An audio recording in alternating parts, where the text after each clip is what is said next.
Shri Vineet Jain ji, industry leaders, CEOs, अन्य सभी वरिष्ठ महानुभाव, देवियों और सज्जनों, आप सबको नमस्कार।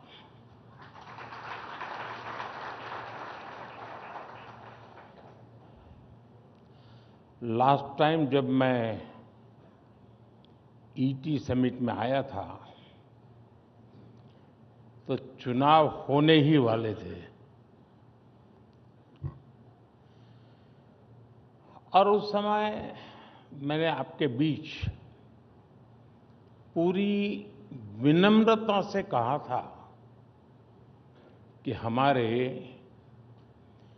तीसरे टर्म में भारत एक नई स्पीड से काम करेगा।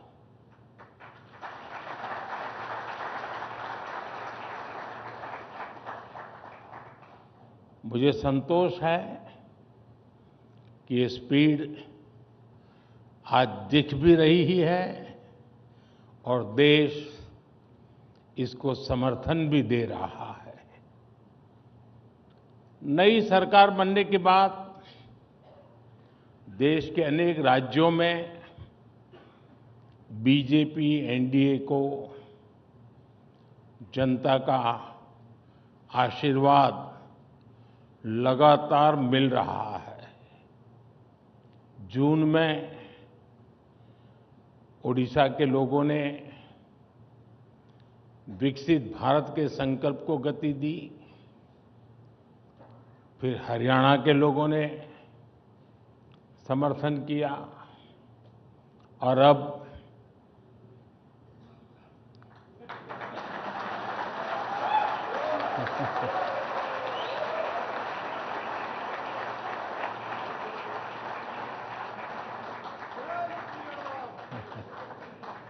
दिल्ली के लोगों ने हमें भरपूर समर्थन दिया है। ये एक एक्नॉलेजमेंट है कि देश की जनता आज किस तरह विकसित भारत के लक्ष्य के लिए कंधे से कंधा मिलाकर चल रही है। साथियों, जैसा आपने भी उल्लेख किया, मैं भी कल रात ही अमेरिका और फ्रांस की अपनी यात्रा से लौटा हूं। आज दुनिया के बड़े देश हो, दुनिया के बड़े मंच हो, भारत को लेकर जिस विश्वास से भरे हुए हैं, ये पहले कभी नहीं था।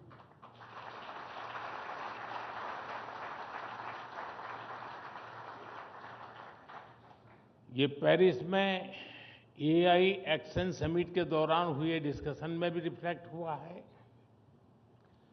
आज भारत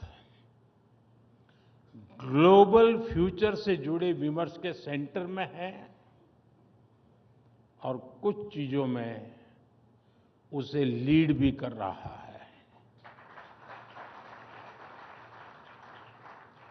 मैं कभी-कभी सोचता हूं, अगर 2014 में देशवासियों ने हमें आशीर्वाद न दिए होते, अब आप भी सोचिए,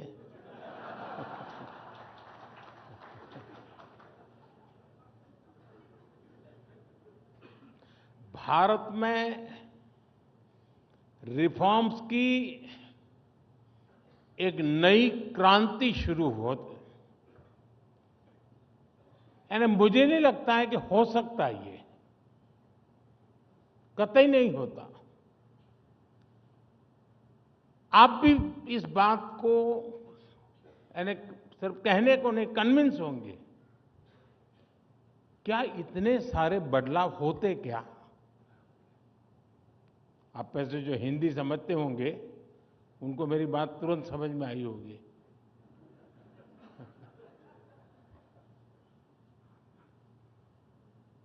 देश तो पहले भी चल रहा था।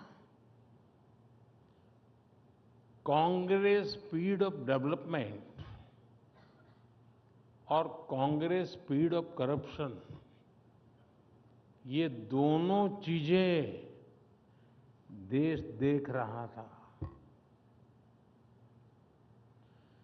अगर वही जारी रहता तो क्या होता। देश का एक अहम टाइम पीरियड बर्बाद हो जाता। 2014 में तो कांग्रेस सरकार ये लक्ष्य लेकर चल रही थी कि 2044, यानी 2014 में वो सोचते थे और उनका डिक्लेयर्ड टारगेट था कि 2044 तक भारत को 11th से 3rd लार्जेस्ट इकोनॉमी बनाएंगे। 2044,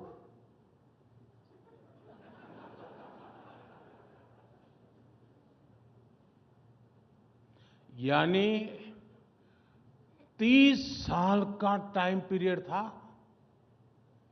ये था कांग्रेस का स्पीड ऑफ डेवलपमेंट। और विकसित भारत का स्पीड ऑफ डेवलपमेंट क्या होता है, ये भी आप देख रहे हैं। सिर्फ एक दशक में भारत टॉप 5 इकोनॉमी में आ गया।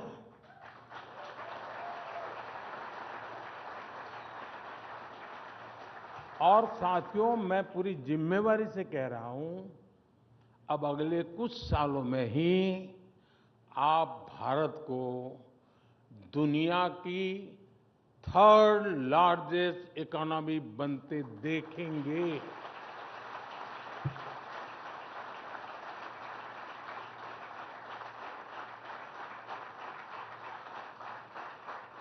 अब हिसाब लगाइए, 2044,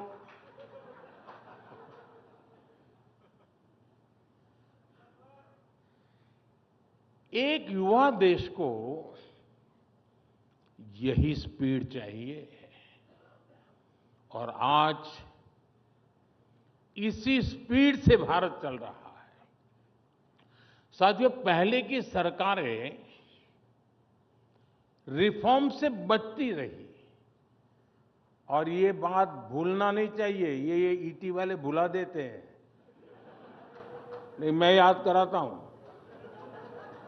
जिस रिफॉर्म के गाजे बाजे हो रहे हैं ना, वो बिकॉज ऑफ कंपल्सन था, कन्विक्शन से नहीं था।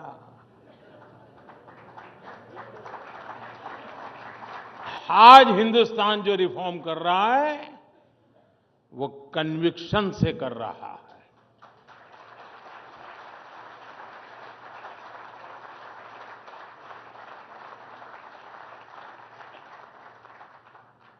उनमें एक सोच रही, अब कौन इतनी मेहनत करे, रिफॉर्म की क्या जरूरत है। अब लोगों ने बिठाया है, मौज करो यार, 5 साल निकाल दो, चुनाव आएगा तब देखेंगे।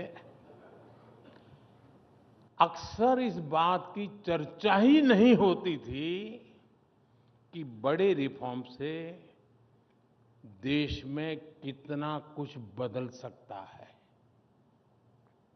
आप व्यापार जगत के लोग हैं, सिर्फ हिसाब किताब आंकड़े नहीं लगाते, आप अपनी स्ट्रेटेजी को रिव्यू करते हैं, पुरानी पद्धतियों को छोड़ते हैं। एक समय में कितने ही लाभकारक रही हो, उसको भी छोड़ते हैं आप। जो काल बाह्य हो जाता है, उसका बोझ उठाकर कोई उद्योग चलता नहीं है जी, उसे छोड़ता ही है। आमतौर पर भारत में, जहां तक सरकारों की बात है, गुलामी के बोझ में जीने की एक आदत पड़ चुकी थी। इसलिए आजादी के बाद भी अंग्रेजों के जमाने की चीजों को ढोया जाता रहा। अब हम लोग आमतौर पर बोलते भी हैं, सुनते भी हैं, और कभी-कभी तो लगता है कि ये जैसे कोई बड़ा महत्वपूर्ण मंत्र है, बड़ा श्रद्धापूर्ण मंत्र है, ऐसे बोलते हैं, justice delayed is justice denied. ऐसी बातें हम लंबे समय तक सुनते रहे, लेकिन इसको ठीक कैसे किया जाए, इस पर काम नहीं हुआ। समय के साथ हम इन चीजों के इतने आदी हो गए कि बदलाव को नोटिस ही नहीं कर पाते। और हमारे यहां तो एक ऐसा इकोसिस्टम भी है, कुछ साथी यहां भी बैठे होंगे, जो अच्छी चीजों के बारे में चर्चा होने ही नहीं देते। वो उसको रोकने में ही ऊर्जा लगाए रखते हैं। जबकि लोकतंत्र में अच्छी चीजों पर भी चर्चा होना, मंथन होते रहना, ये भी लोकतंत्र की मजबूती के लिए उतना ही जरूरी है। लेकिन एक धारणा बना दी गई है कि कुछ नेगेटिव कहो, नेगेटिविटी फैलाओ, वही डेमोक्रेटिक है। अगर पॉजिटिव बातें होती हैं तो डेमोक्रेसी को कमजोर करार कर दिया जाता है। इस मानसिकता से बाहर आना बहुत जरूरी है। मैं आपको कुछ उदाहरण दूंगा। साथियों, भारत में कुछ समय पहले तक जो पीनल कोड चल रहे थे, वो 1860 के बने थे, 1860 के। देश आजाद हुआ तो हमें याद नहीं आया, क्योंकि गुलामी की मानसिकता में जीने की आदत हो गई थी। इनका मकसद 1860 में जो कानून बने, मकसद क्या था? उसका मकसद था भारत में गुलामी को मजबूत करना, भारत के नागरिकों को दंड देना। जिस सिस्टम के मूल में ही दंड है, वहां न्याय कैसे मिल सकता था? इसलिए इस सिस्टम के कारण न्याय मिलने में कई कई साल लग जाते थे। अब देखिए, हमने परिवर्तन किया, बहुत बड़ा, कड़ी मेहनत करनी पड़ी है, ऐसा नहीं हुआ है। लाखों ह्यूमन आवर्स लगे हैं इसमें, और भारतीय न्याय संहिता को लेकर के हम आए, भारत की संसद ने उसको मान्यता दी। अब ये न्याय संहिता को लागू हुए अभी 7-8 महीने ही हुए हैं, 7 to 8 मंथ हुए अभी तो, लेकिन बदलाव साफ साफ नजर आ रहा है, अखबार में नहीं। अब लोगों में जाएंगे तो बदलाव नजर आएगा। न्याय संहिता लागू होने के बाद क्या बदलाव आया है, मैं बताता हूं। एक ट्रिपल मर्डर केस में एफआईआर से लेकर फैसला आने तक सिर्फ 14 दिन लगे। इसमें उम्र कैद की सजा हो गई।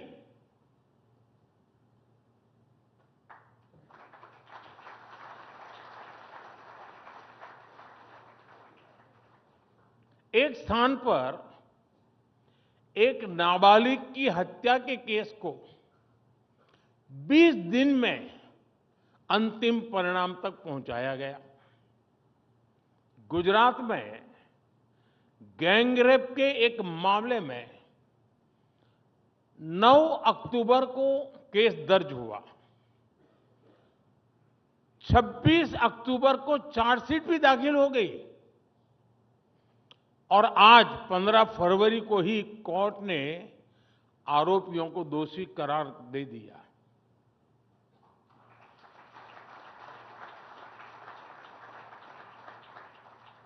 आंध्र प्रदेश में 5 महीने के एक बच्चे से अपराध के मामले में अदालत ने दोषी को 25 वर्ष की सजा सुनाई है।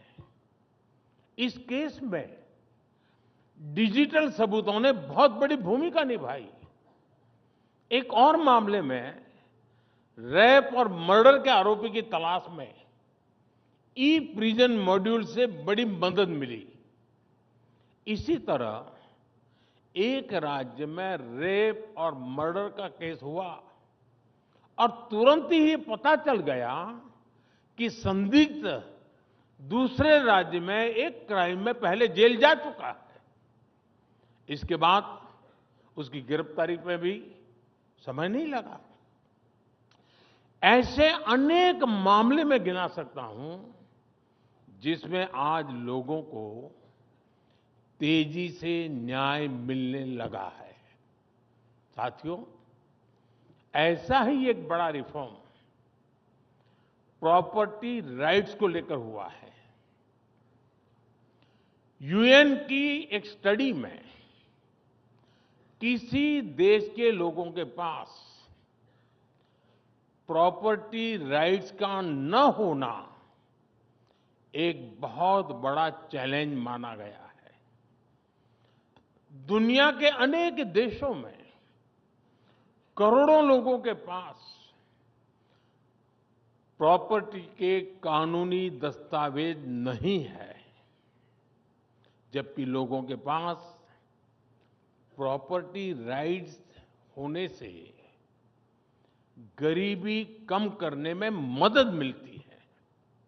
ये बारीकियां पहले की सरकारों को पता भी नहीं था। और कौन इतना सरदर्द उठाए जी, कौन मेहनत करे? ऐसे काम कोई ईटी की हेडलाइन तो बनने वाली नहीं है, तो करेगा कौन? ऐसी अप्रोच से न देश चला करते हैं, न देश बना करते हैं।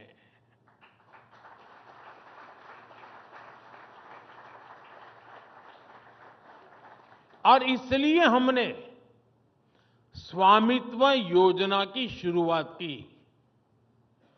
स्वामित्व योजना के तहत देश के 3 लाख से ज्यादा गांवों का ड्रोन सर्वे किया गया।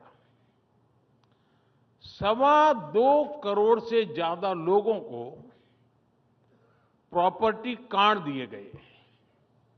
और मैं ईटी को एक हेडलाइन आज दे रहा हूं। स्वामित्व लिखना जरा ईटी के लिए तकलीफ वाला है, लेकिन फिर भी वो तो आदत से हो जाएगा। स्वामित्व योजना की वजह से देश के ग्रामीण क्षेत्र में अब तक 100 लाख करोड़ रुपए की प्रॉपर्टी की वैल्यू अनलॉक हुई है। 100 लाख करोड़ यानी 100 लाख करोड़ रुपयों की प्रॉपर्टी पहले भी गांव में मौजूद थी, गरीब के पास मौजूद थी, लेकिन इसका उपयोग आर्थिक विकास में नहीं हो पाता था। प्रॉपर्टी के राइट्स न होने से गांव के लोगों को बैंक से लोन नहीं मिल पाता था। अब ये दिक्कत हमेशा हमेशा के लिए दूर हो गई है। आज पूरे देश से ऐसी खबरें आती हैं कि कैसे स्वामित्व योजना के प्रॉपर्टी कार्ड से लोगों का फायदा हो रहा है। अभी कुछ दिन पहले राजस्थान की एक बहन से मेरी बातचीत हो रही है।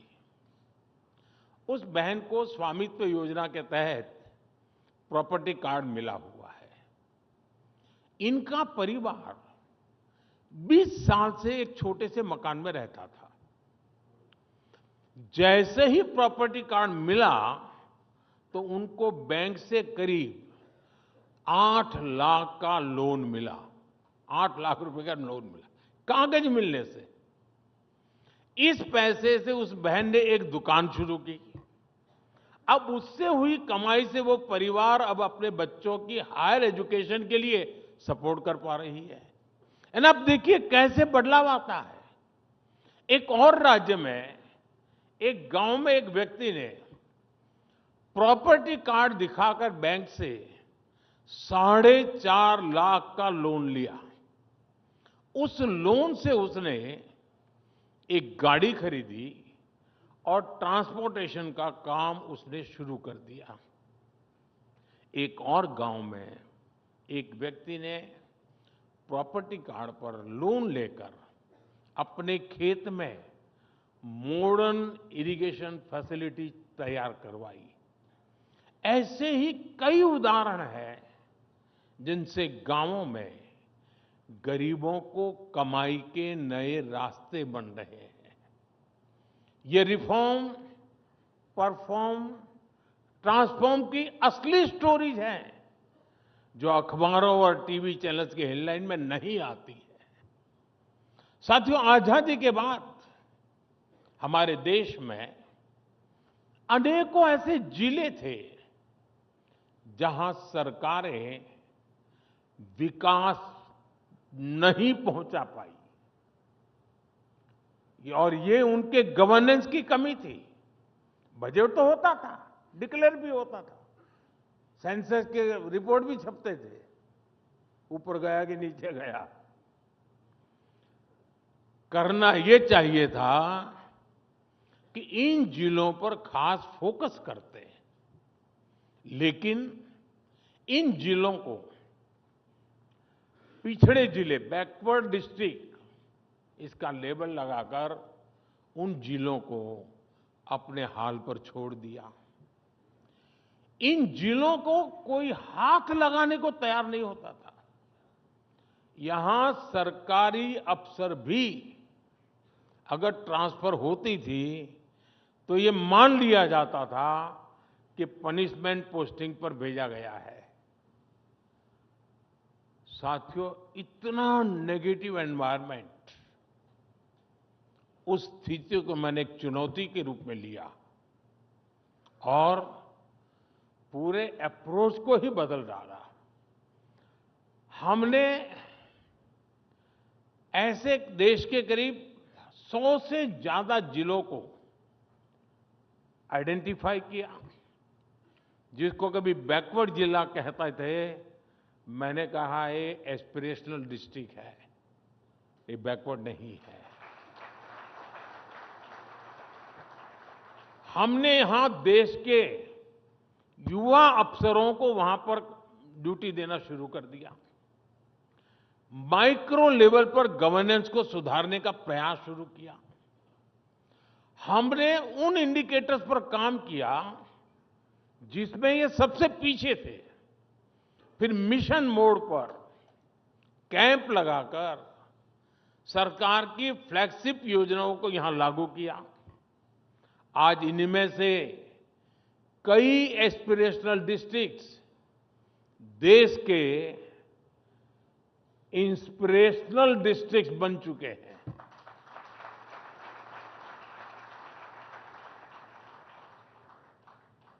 साल 2018 में, 2018 में असम के, मैं उन जो एस्पिरेशनल डिस्ट्रिक्ट जिसको मैं कहता हूं, जिसको पहले की सरकार बैकवर्ड कहती थी, मैं उनका ही जिक्र करना चाहता हूं। असम के बारपेटा जिले में सिर्फ 26% एलिमेंट्री स्कूलों में ही सही स्टूडेंट टू टीचर्स रेशियो था, ओनली 26%।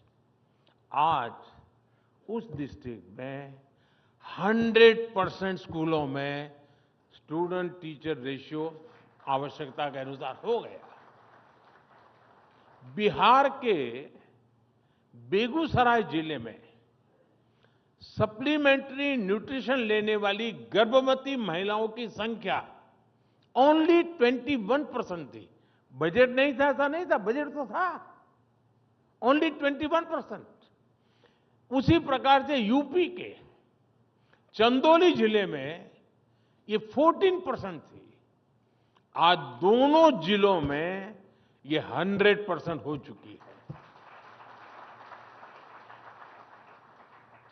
इसी तरह बच्चों के 100% टीकाकरण के अभियान में भी कई जिले बेहतरीन प्रदर्शन कर रहे हैं। यूपी के श्रावस्ती में 49% से बढ़कर 86%, तो तमिलनाडु के रामनाथपुरम में 67% से बढ़कर 93% हम पहुंचे हैं। ऐसी ही सफलताओं को देखते हुए ही अब देश के हम फिर ये एक प्रयोग बहुत सफल रहा, ग्रास रूट लेवल पर परिवर्तन लाने का प्रयास सफल रहा। तो जैसे पहले हमने 100 करीब करीब एस्पिरेशनल डिस्ट्रिक्ट आइडेंटिफाई किए, अब हम एक स्टेज नीचे जाकर के 500 ब्लॉक्स, उनको हमने एस्पिरेशनल ब्लॉक घोषित किया है और वहां हम बिल्कुल फोकस वे में तेजी से काम कर रहे हैं। अब आप कल्पना कर सकते हैं, हिंदुस्तान के 500 ब्लॉक्स, उसकी बेसिक बदलाव आएगा, मतलब देश के सारे पैरामीटर बदल जाते हैं। साथियों, यहां बहुत बड़ी संख्या में इंडस्ट्री लीडर्स बैठे हैं। आपने कई कई दशक देखे हैं, दशकों से आप बिजनेस में हैं। भारत में बिजनेस का माहौल कैसा होना चाहिए, ये अक्सर आपकी विश लिस्ट का हिस्सा हुआ करता था। सोचिए कि हम 10 साल पहले कहां थे और आज कहां हैं। एक दशक पहले भारत के बैंक भारी संकट से गुजर रहे थे। हमारा बैंकिंग सिस्टम फ्रेजाइल था। करोड़ों भारतीय बैंकिंग सिस्टम से बाहर थे। और अभी विनीत जी ने जनधन अकाउंट की चर्चा भी की। भारत दुनिया के उन देशों में से एक था जहां एक्सेस टू क्रेडिट सबसे मुश्किल था। साथियों, हमने बैंकिंग सेक्टर को मजबूत करने के लिए अलग अलग स्तर पर एक साथ काम किया। Banking the unbank, securing the unsecured, funding the unfunded, ये हमारी स्ट्रेटेजी रही। 10 साल पहले ये तर्क दिया जाता था कि देश में बैंक ब्रांच नहीं है, तो कैसे फाइनेंशियल इंक्लूजन होगा। आज देश के करीब करीब हर गांव के 5 किलोमीटर के दायरे में कोई बैंक ब्रांच या बैंकिंग कॉरेस्पॉन्डेंट मौजूद है। एक्सेस टू क्रेडिट कैसे बढ़ा, इसका एक उदाहरण मुद्रा योजना है। करीब 32 लाख करोड़ रुपए उन लोगों तक पहुंचे हैं जिनको बैंकों की पुरानी व्यवस्था के तहत लोन मिल ही नहीं सकता था। ये कितना बड़ा परिवर्तन हुआ है। एमएसएमईज के लिए लोन मिलना आज बहुत आसान हुआ है। आज रेहड़ी पटरी ठेले वालों तक को हमने आसान लोन से जोड़ा है। किसानों को मिलने वाला लोन भी 2 गुने से अधिक किया है। हम बहुत बड़ी संख्या में लोन दे रहे हैं। बड़े अमाउंट में लोन दे रहे हैं और साथ ही हमारे बैंकों का प्रॉफिट भी बढ़ रहा है। 10 साल पहले तक इकोनॉमिक टाइम्स ही बैंकों के रिकॉर्ड घोटाले की खबरें छापता था। रिकॉर्ड एनपीएस पर चिंता जताने वाले एडिटोरियल छपते थे। आज आपके अखबार में क्या छप रहा है?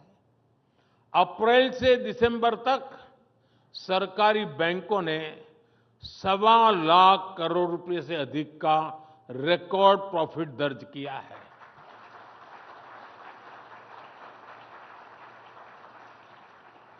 साथियों, ये सिर्फ हेडलाइंस नहीं बदली है, ये सिस्टम बदला है, जिसके मूल में हमारे बैंकिंग रिफॉर्म्स है।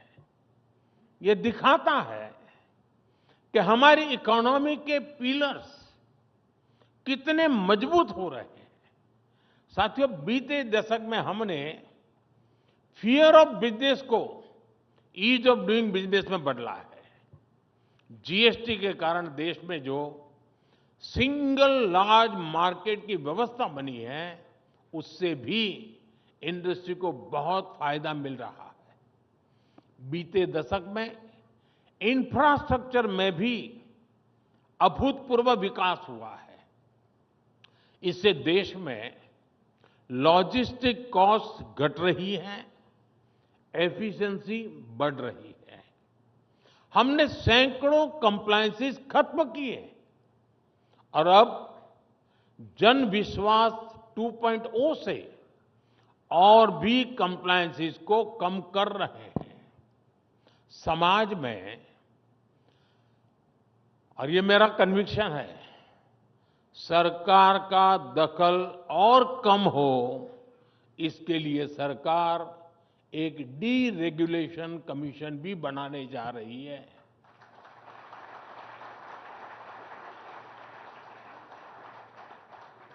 फ्रेंड्स, आज के भारत में एक और बहुत बड़ा परिवर्तन हम देख रहे हैं।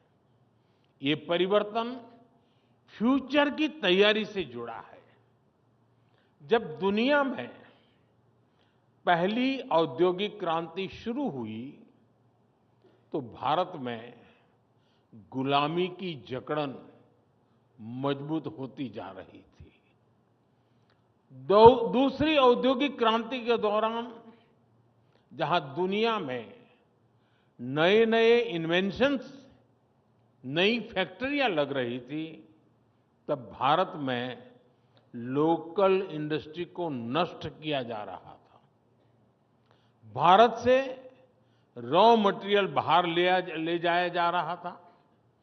आजादी के बाद भी स्थितियां ज्यादा नहीं बदली। जब दुनिया कंप्यूटर क्रांति की तरफ बढ़ रही थी, तब भारत में कंप्यूटर खरीदने के लिए भी लाइसेंस लेना पड़ता था। पहली 3 औद्योगिक क्रांतियों का उतना लाभ भले ही भारत नहीं ले पाया, लेकिन चौथी औद्योगिक क्रांति में भारत दुनिया के साथ कदम से कदम मिलाने के लिए तैयार है।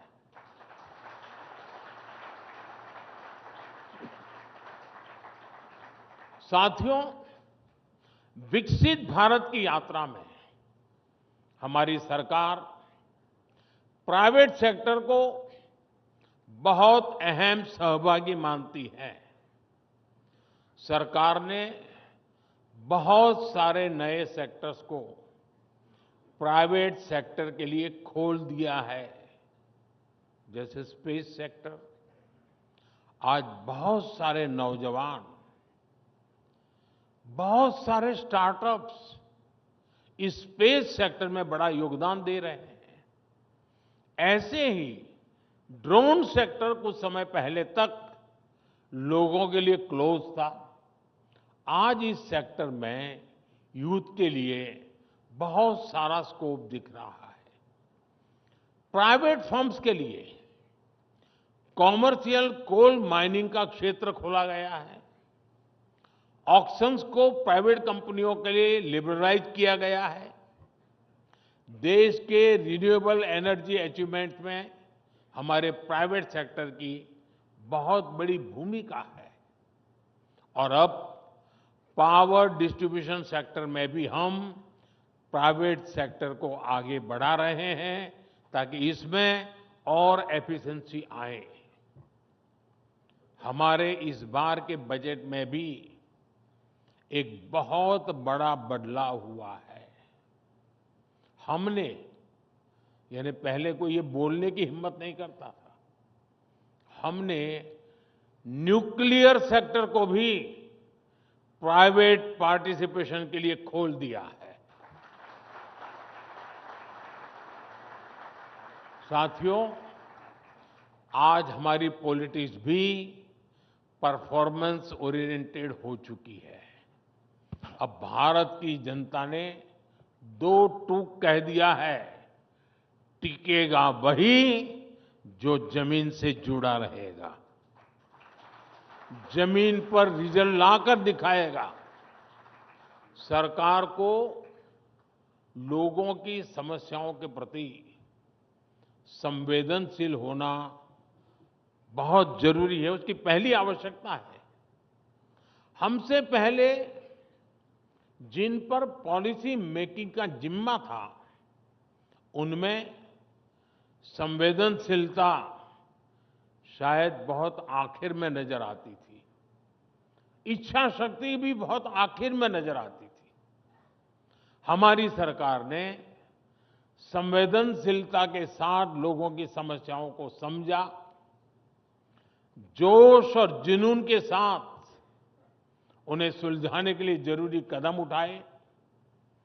आज दुनिया की तमाम स्टडीज बताती है कि बीते दशक में जो बेसिक सुविधाएं देशवासियों को मिली है, जिस तरह वो एम्पावर हुए हैं, उसके कारण ही सिर्फ 10 साल में 25 करोड़ भारतीय गरीबी से बाहर निकल आए हैं। इतना बड़ा वर्ग नियो मिडिल क्लास का हिस्सा बन गया। ये नियो मिडिल क्लास अब अपनी पहला टू व्हीलर, अपनी पहली कार, अपना पहला घर खरीदने के सपने देख रहा है। मिडिल क्लास को सपोर्ट करने के लिए इस वर्ष के बजट में भी हमने जीरो टैक्स की सीमा को 7 लाख से बढ़ाकर 12 लाख किया है।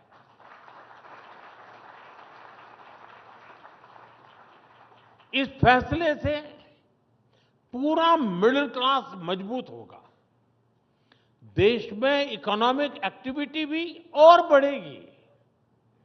ये प्रोएक्टिव सरकार के साथ ही एक सेंसिटिव सरकार की वजह से ही संभव हो पाया।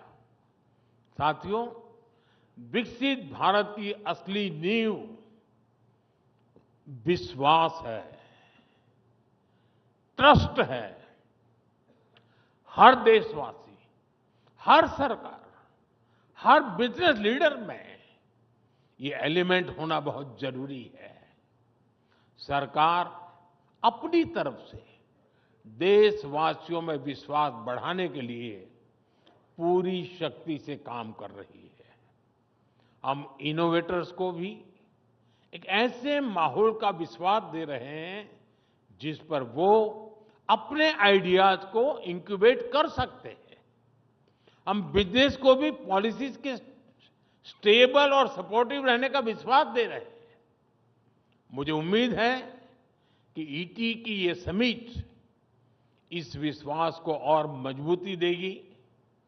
इन्हीं शब्दों के साथ मैं अपनी बात समाप्त करता हूं। एक बार फिर आप सभी को अपनी शुभकामनाएं देता हूं। बहुत बहुत धन्यवाद।